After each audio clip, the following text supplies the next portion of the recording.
The wind howled low across the dry plains of Wormwood, a town where justice was rusted and the lawmen had long given up. Dust coated every wooden slat and boardwalk, and the sun had turned the land into cracked clay and broken hopes. Tucked miles away from town, beyond the hills where the old stagecoach trails vanished into cottonwood groves, stood a lonely cabin. Inside it lived Silas Maddox, a widower whose voice hadn't echoed in town since his wife and child were buried 3 winters ago. Once a rancher with a booming laugh and stories by the fire, Silas had become a shadow in his own life. His days were spent mending fences and tending a few stubborn cattle. His nights were filled with silence and the memories of what he lost. That evening, as dusk began smearing orange across the sky, he heard a knock. Silas rose slowly, wary. Nobody came out here. When he opened the door, a girl of no more than 9 stood there, barefoot, dusty, and wide-eyed.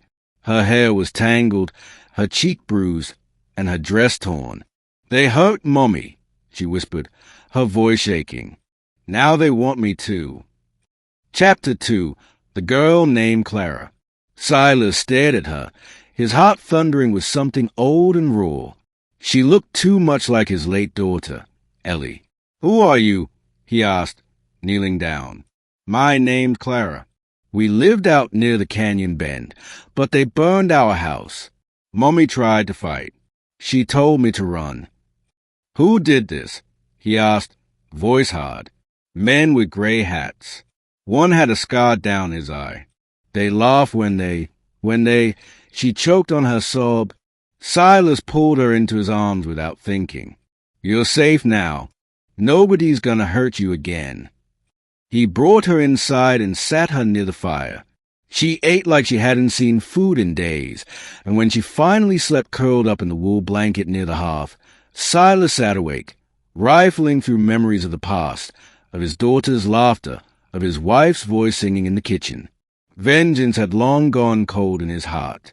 But now, a spark reignited. Chapter 3. What the Town Feared. Silas took Clara into town the next morning. Sheriff Mays, a corpulent man with whiskey breath, glanced at the girl and said, "Ain't nothing I can do if you don't know the names. Sounds like Comstock's boys, but we can't prove it." Silas's jaw tightened. "You want me to wait till they come finish the job?" "They got half the town in their pocket," Mays muttered. "I got 1 deputy and a broken shotgun." People stepped aside as Silas walked through town, Clara's hand in his. They remembered him, what he used to be. Some whispered. Some stared. At the general store, he bought boots and a dress for Clara. Miss Hattie, the shopkeeper, offered a kind smile to the girl. "You're staying with Silas, honey? His good folk. Don't let that scowl fool you."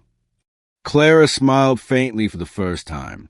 Back at the cabin, Silas began boarding up the windows.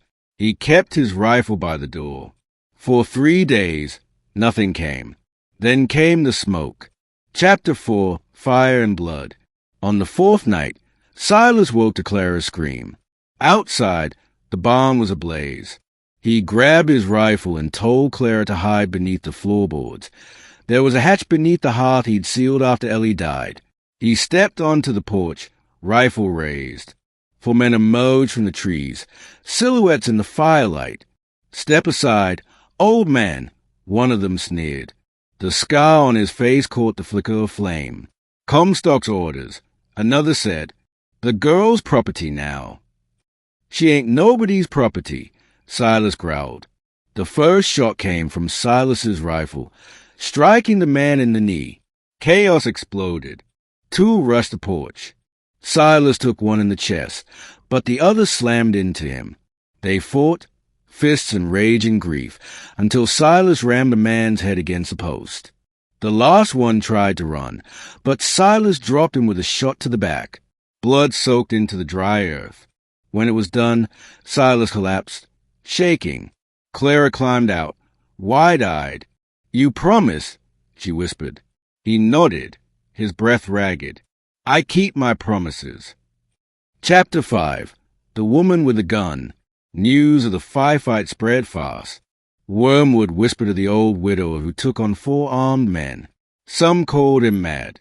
Others called him brave. But Clara's story wasn't finished. At dusk the next day, a wagon rolled in from a canyon.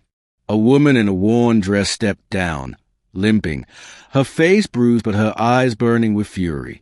Clara gasped, "Mommy!" The woman, Mara, ran to her daughter, dropping to her knees as tears fell. "You're alive," Clara sobbed, clutching her. Silas stood frozen. "They told me you. They thought I was dead. Left me in the rubble," Mara said, rising to her feet. "I crawled to the river, took a horse from a passing trader, and rode until I found someone who pointed me here." Her eyes locked with Silas. "You saved her?" He nodded. "I just answered the door." "No," she said, voice raw. "You did more than that." Chapter 6. The Fight for Redemption. Mara stayed at the cabin while Silas buried the bodies. She was strong, even through her pain.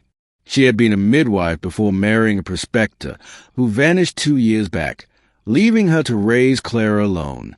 "I didn't know who to trust," she confessed. "When Comstock came, I thought if I stayed quiet, he'd leave us alone." "He never does," Silas said. "He preys on the weak." "Well," she said, resting a rifle on her lap, "then let's not be weak." Together, they made a plan. Silas knew the terrain, and Mara knew the layout of Comstock's ranch. Clara helped in little ways, cleaning bullets, handing tools. She was no longer the silent, terrified girl. She smiled again. She laughed. But Silas knew peace would never hold while Comstock breathed. They rode out under moonlight. Just the 2 of them, 2 people bound by pain, now joined by purpose. They reached the ranch by dawn. Chapter 7. Smoke over Wormwood. The final confrontation was swift and brutal. Mara led Silas through the side entrance. They moved like ghosts. 2 guards were taken silently.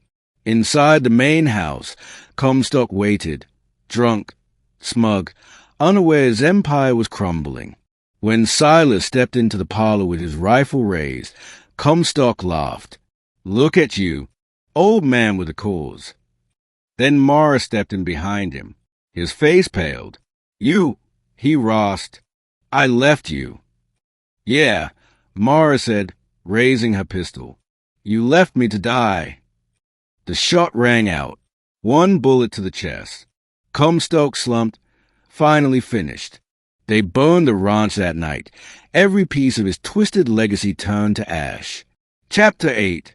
The New Morning. Back in Wormwood, Silas and Mara stood side by side at the edge of town. Clara played with a dog someone gifted her, giggling in the sunlight. Sheriff Mays met them, tipping his hat. "Word is you did what we should have done years ago." "We didn't do it for justice," Silas said. "We did it for family."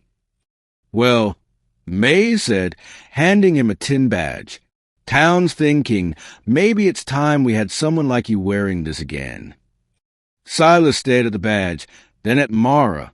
"I'm not who I was," he said quietly.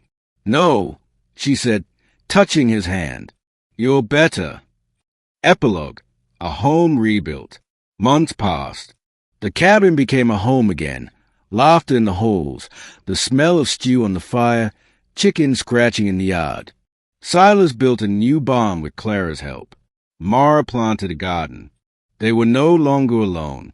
One evening, Silas sat with Clara by the fire.